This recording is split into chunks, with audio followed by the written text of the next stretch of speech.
ইরানের অবস্থান শুনলে অবাক হয়ে যাবেন। বর্তমান অবস্থা শুনলে অবাক হয়ে যাবেন। ইরানকে ভেবেছিল পশ্চিমারা যে যদি শীর্ষ নেতাদেরকে মেরে ফেলা হয়, হয়তো ইরান এখানেই স্তব্ধ হয়ে যাবে, শেষ হয়ে যাবে। কিন্তু উল্টো হয়েছে। এখন পশ্চিমারা এবং বিশেষ করে ইসরায়েল, ট্রাম্প, মার্কিন যুক্তরাষ্ট্র এখন ছেড়ে দে মা কেঁদে বাঁচির মতো অবস্থা। ক্ষমা চাইবার মতো অবস্থা। তারা এখন আবোল-তাবোল বকছে। বলছে একবার আমরা ৩ সপ্তাহ ৪ সপ্তাহের মধ্যে যুদ্ধ শেষ করে দিব। আবার বলছে লম্বা হতে পারে যুদ্ধের সময়। এমন পরিস্থিতিতে এখন পৃথিবীর যারা যুদ্ধবাজরা আছে তারা নিজেরাও কনফিউজড যে আসলে কি হতে যাচ্ছে।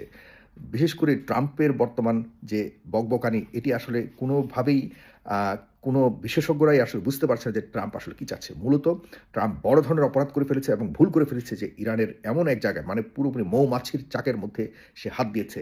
এখন যেখানে তাদের লোকজন আছে মধ্যপ্রাচ্যের সকল জায়গাতে তাদেরকে দৌড়ানির উপরে রেখেছে।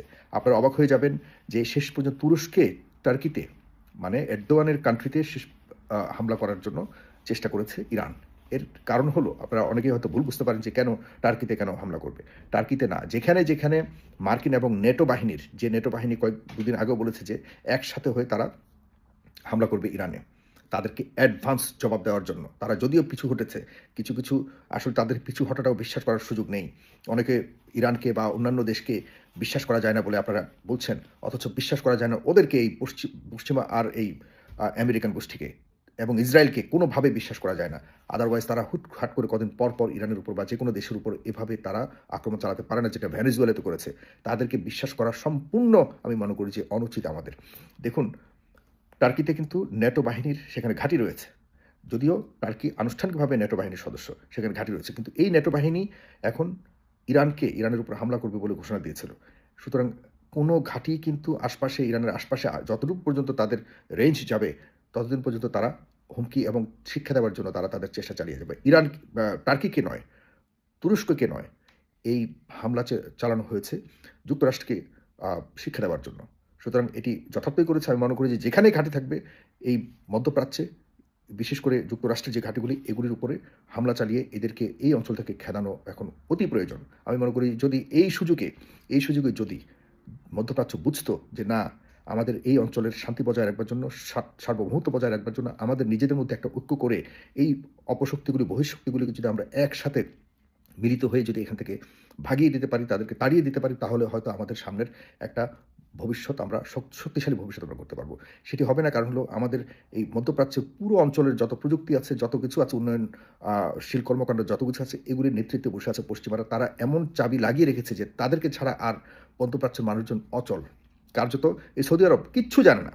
সৌদি আরবের মানুষগুলি শুধুমাত্র মাথায় পাগড়ি পরে চলা ছাড়া কিচ্ছু জানে না। এদেরকে এইভাবে মূর্খ করে রেখেছে পশ্চিমারা। পশ্চিমাদের কাছে যাওয়া ছাড়া এরা কোনো মানে উন্নয়নশীল কর্মকাণ্ড থাক দূরের কথা, নিজেদেরকে পরিচয়, নিজেদের ন্যূনতম নিরাপত্তার চাবিটুকু দিয়ে রেখেছে পশ্চিমাদের কাছে। বলুন এরকম বোকামি কি করে এখন দেখা যাচ্ছে যে এই অঞ্চলে যেন তারা মনে করছে যে আমরাই শক্তিশালী, অঞ্চলে আর কেউ শক্তিশালী না হতে পারে, ইরানকে এই কারণে দমিয়ে রাখতে হবে। আরে বেটা, যদি ইরান শক্তিশালী হয়, মধ্যপ্রাচ্য শক্তিশালী হতো, তোরা শক্তিশালী হতে একটা আন্ডারস্ট্যান্ডিংয়ে আসতে পারতি।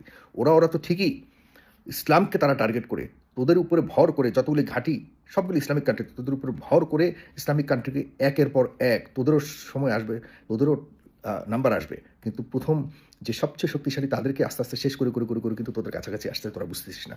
কাকে না করছে বলুন? ইসলামিক যতগুলি কান্ট্রি আছে, যারা শক্তিশালী, যারা একটু মাথা উঁচু করে কথা বলবার চেষ্টা করছে, সাদ্দাম হোসেন, আপনার এই গাদ্দাফি বলুন, আর আরও অনেকেই আছে, তাদেরকে কোনো না কোনো উপায়ে হত্যা করিয়েছে এই ইসরায়েলের মাধ্যমে। এই সব কিছু হলো শক্তির লীলা খেলা এবং সব কিছু হলো নিয়ন্ত্রণ করবার জন্য।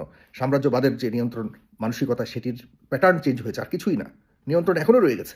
আমরা ব্রিটিশ কলোনিতে ছিলাম, আমরা এই বিশ্বের অনেকগুলি দেশ, এগুলিকে এখন আস্তে আস্তে তাদের সরাসরি নিয়ন্ত্রণ, মনিটরিংয়ের জায়গা থেকে তারা সরে গিয়ে এখন অন্যভাবে আমাদেরকে নিয়ন্ত্রণ করছে। তাদের নিয়ন্ত্রণের বাইরে আমরা এখনো যেতে পারিনি।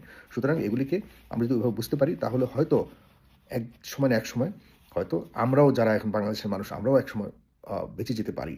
আদারওয়াইজ কোনো না কোনো প্যাটার্নে কোনো আমাদের উপরে একই ধরনের বিপদ আসতে পারে। দেখুন, আমি আজকে যে কয়েকটি আপডেটস যতটুকু জেনেছি যে ইরান বলেছে তারা যুদ্ধ চালিয়ে যাবে, কোনো ধরনের আলোচনায় বসতে চায় না। তারা এই যতগুলি আশপাশের ঘাঁটি আছে সেগুলিকে তারা টার্গেট করে অলরেডি জানান দিয়ে দিয়েছে যে তারা কোনোভাবেই যুদ্ধ থামাবে না। তবে ট্রাম্প যে ইঙ্গিত দিয়েছে, ট্রাম্প বেশি দিন হয়তো আর এই যুদ্ধ চালাবে না।